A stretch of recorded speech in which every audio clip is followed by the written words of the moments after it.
Ibu-ibu hamil ini adalah termasuk populasi kelompok masyarakat yang rentan bila terinfeksi COVID-19. Salah satu cara untuk menurunkan laju penularannya yaitu melalui vaksinasi. Vaksin apa saja yang boleh diberikan? Jawabannya adalah, nah itu sampai sekarang data yang ada adalah divaksin dulu. Yang penting, moms atau ibu hamil sudah terproteksi. Tujuan vaksin adalah untuk membentuk kekebalan imunitas tubuh. Nah itu diperlukan waktu ya untuk sampai tubuh membentuk imunitas. Efek samping yang sering muncul biasanya nyeri di daerah suntikan, kemerahan, demam, nah itu masih bisa terjadi. Tapi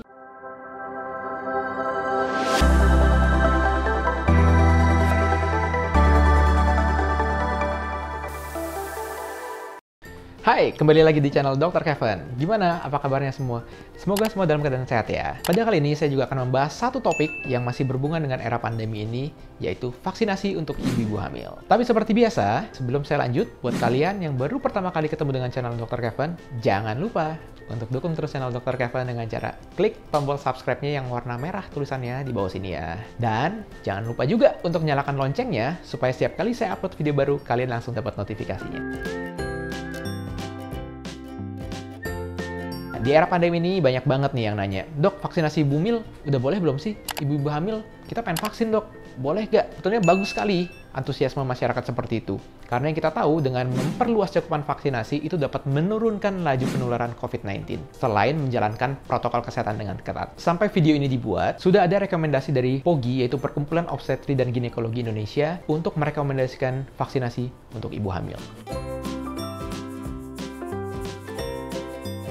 Sebetulnya, kenapa sih ibu-ibu hamil ini harus divaksin? Ibu-ibu hamil ini adalah termasuk populasi kelompok masyarakat yang rentan bila terinfeksi COVID-19. Kenapa rentan? Karena kalau misalnya ibu-ibu hamil terkonfirmasi positif COVID, itu gejalanya bisa berat. Gejala berat ini kan bisa memperparah gejalanya atau bahkan nyawa si ibu dan si janin yang sedang dikandungnya. Nah, itu yang kita tidak mau itu sampai terjadi. Untuk resiko penularan sebetulnya sama aja ya. Jadi ibu-ibu hamil jangan khawatir. Jadi jangan mentang-mentang hamil, oh dok, berarti saya lebih mudah terkena dong. Sebetulnya enggak. Sampai saat ini data menunjukkan bahwa ibu yang sedang hamil sama saja resikonya bila dibandingkan dengan yang sedang tidak hamil. Hanya saja kalau misalnya terkena COVID-19 itu gejalanya bisa lebih berat. Gejala berat seperti apa? Misalnya masuk sampai ICU, ruang intensive care, yaitu ruang perawatan khusus. Atau ibu-ibu hamil itu beresiko untuk mendapatkan perawatan dengan alat bantu napas, yaitu ventilator. Nah itu kan kita semua tidak menginginkannya ya.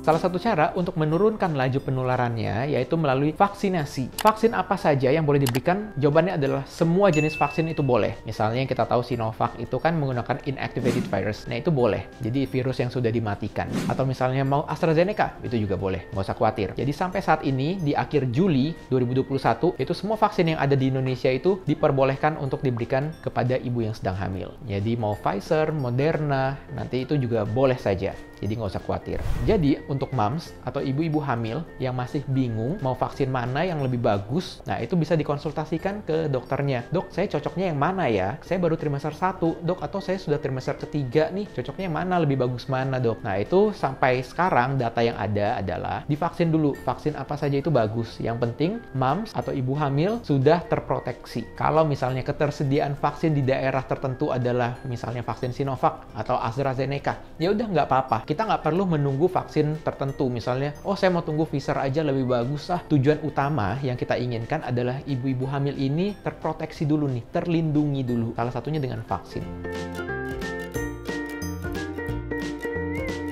Pertanyaan selanjutnya, dok, di usia kehamilan berapa sebetulnya ibu hamil ini boleh divaksin? Yang direkomendasikan dari POGI adalah usia kehamilan 12 minggu sampai 33 minggu. Nah, pertanyaan selanjutnya, dok, saya udah 34 minggu atau saya udah 37 minggu.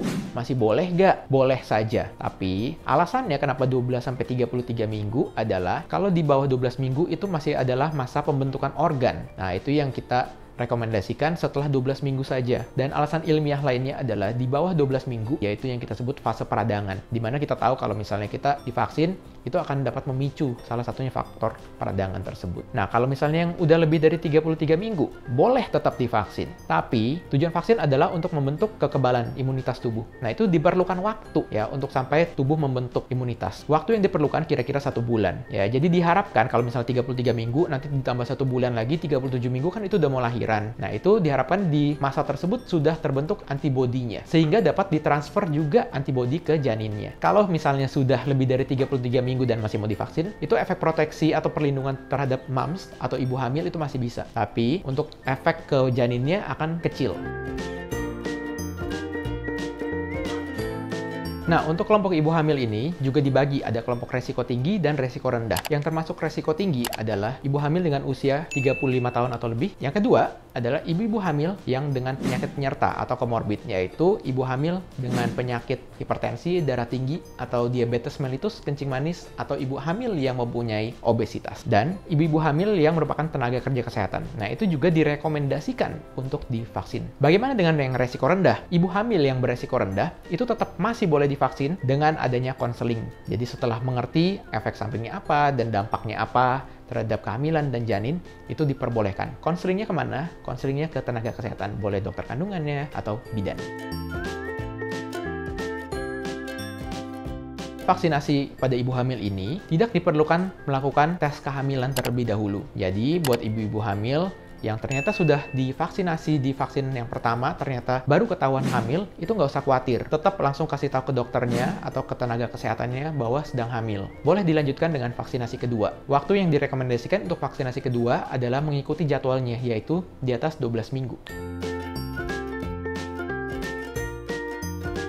Untuk pasangan yang ingin sedang program hamil, itu tidak perlu khawatir untuk divaksin. Karena vaksinasi ini tidak mempengaruhi kesuburan, baik itu kesuburan si istri atau si suami. Lalu untuk efek samping juga tidak perlu khawatir, karena efek sampingnya akan sama saja dengan populasi orang-orang yang sedang tidak hamil. Kalau ternyata misalnya terdapat efek samping yang berat seperti shock anafilaktik, itu langsung segera dilaporkan ya ke tenaga kesehatannya. Efek samping yang sering muncul biasanya nyeri di daerah suntikan, kemerahan, demam. Nah, itu masih bisa terjadi, tapi harus tetap dipantau ya, dikabarkan lagi ke tenaga kesehatannya. Oke, sekian dulu konten Dr. Kevin kali ini. Kalau misalnya masih ada update lagi, akan saya update di video berikutnya ya. Dan jangan lupa untuk dukung terus channel Dr. Kevin dengan cara klik tombol like, komen, subscribe, serta share ke teman-teman lainnya supaya video ini dapat tersebar luas dan bermanfaat. Saya Dr. Kevin, until tomorrow and stay healthy.